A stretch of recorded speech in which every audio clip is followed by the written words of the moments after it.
So by 1945, the war in Europe is over. Victory. But on the complete other side of the planet, a conflict of, unimaginable brutality was just reaching its terrifying climax. We're going to explore that final, fiery act of World War II, the American War against Japan, a campaign that would end with a weapon literally capable of destroying worlds. So here's the plan. We'll start at the beginning of the Pacific War, then move through that vicious island hopping campaign. From there, we'll look at the firebombing of Japanese cities, the terrible choice facing American leaders, and finally, the dawn of the atomic age itself. All right, so with the war wrapped up in Europe, America could finally turn its full military might toward the Pacific. But you gotta remember, the war here had started with just a series of absolutely devastating setbacks for the Allies. Right after Pearl Harbor, Japan seized the Philippines, which was then controlled by the U.S.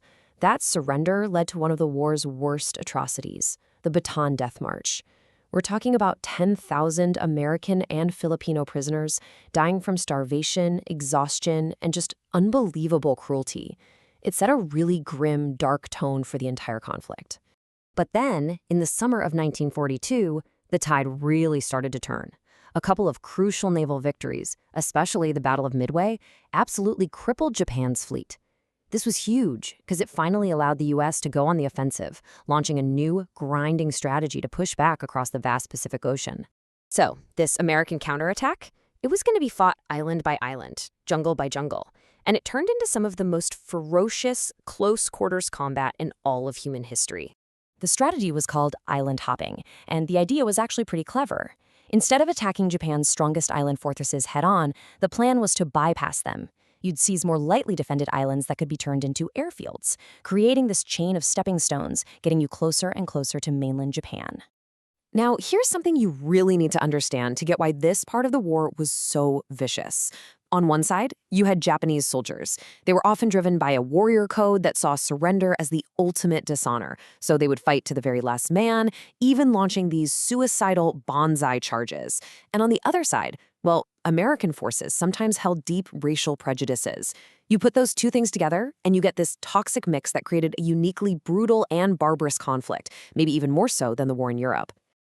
And if you need one example that says it all, just look at the Battle of Iwo Jima. To take this tiny 8-square-mile volcanic rock, the United States deployed a massive force of 70,000 Marines. 70,000. And who was defending that island? Get this, just 17,000 Japanese soldiers. They had dug themselves into this complex network of caves and tunnels, and they were absolutely determined to make the Americans pay for every single inch of ground. And they did. Over a month of savage fighting, that small defending force inflicted nearly 30,000 American casualties. Think about that. It was a shocking, staggering price to pay, and it raised a terrifying question. If this is what it cost to take one tiny island, what on earth would an invasion of Japan itself look like? That terrifying question just hung over every single battle. And while that brutal island campaign was grinding on, American military planners opened a new and equally devastating front. With islands like Iwo Jima now captured, long-range bombers were finally within striking distance of Japan's cities. Okay, so at first, the strategy was all about high-altitude, daylight precision bombing, trying to surgically take out industrial targets. But it just wasn't working. American casualties were high and the results were poor. So they made a major strategic shift. They moved to low-altitude raids at night and this is key, they swapped high explosives for incendiary bombs, firebombs, specifically designed to create massive firestorms in Japan's densely packed cities, which were mostly built of wood and paper. The effect was absolutely catastrophic. In just a single raid on Tokyo in March of 1945, American firebombs killed an estimated 100,000 civilians in one night. Over 60 other Japanese cities would be hit with similar raids. And then came the final stepping stone. In a battle that was even bloodier than Iwo Jima, American forces fought for 80 brutal days to capture the island of Okinawa. With its fall in June 1945, the path was finally clear. The mainland of Japan was now wide open for a full-scale invasion. So this brings American leadership to the ultimate crossroads of the entire war. The question was simple, but the answer was anything but. How do you force Japan's final surrender? And the choice really was incredibly stark. Option 1, launch what would be the largest amphibious invasion in history. Or Option 2, deploy a top-secret weapon of completely unprecedented power. Okay, so let's break down the horrible math they were looking at. Based on that fanatical resistance they saw in islands like Iwo Jima and Okinawa, military officials estimated that a full invasion could cost 500,000 American casualties. 500,000.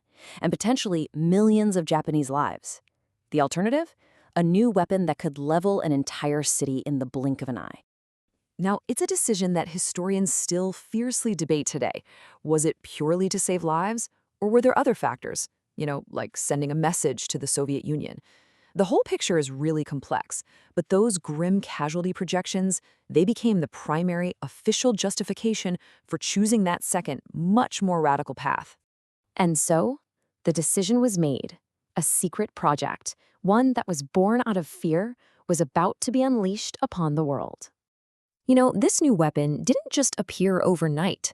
Early in the war, the US was driven by this terrifying possibility that Nazi Germany was developing its own atomic bomb. So they launched the Manhattan Project. It was this hugely expensive, top-secret program that pulled together the world's top scientific minds for one single goal: to harness the power of the atom and build a bomb before their enemies could. In July 1945, out in the New Mexico desert, they successfully tested the first device. The project's scientific director, a man named J. Robert Oppenheimer, watched the blast. He later recalled a line from Hindu scripture popping into his head: "Now I am become death, the destroyer of worlds." 2 bombs were ready. On August 6th, the first one was dropped on the city of Hiroshima, killing over 100,000 civilians. Then, 3 days later, on August 9th, a second bomb hit the city of Nagasaki, killing another 80,000. In an instant, 2 cities were essentially erased from existence. Just 6 days after the second bomb, on August 15th, Emperor Hirohito announced Japan's surrender over the radio. And on September 2nd, the formal documents were signed. World War II was, at long last, over. The fighting had stopped. The world celebrated a peace that was incredibly hard-won. But the fire that ended the greatest war in history had also forged a new atomic age, one defined by a terrifying new power. So yes, the war was over, but you have to ask yourself, what new world had just begun?